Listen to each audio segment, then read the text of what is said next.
चलिए दोस्तों बात करते हैं इस एक और क्वेश्चन के बारे में। इस क्वेश्चन में एग्जामिनर ने कहा Vikas spend 80% of his salary increase by 25% and his expenditure increase by 15%।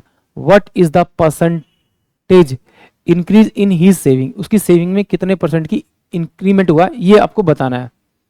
तो देखिए, अगर मैं मान लूं कि विकास की जो इनकम थी या सैलरी थी वो 100 रुपये थी, तो 100 रुपये उसकी सैलरी थी, तो उसमें 80% उसने क्या किया, खर्च कर दिया।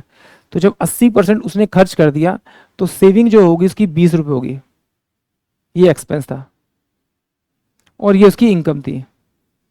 अब कह रहा है कि यदि उसकी उसकी सैलरी 25% बढ़ जाती है तो 100 का 25% निकालेंगे तो 25 आएगा और उसमें 25 जोड़ेंगे तो अब सैलरी होगी 125।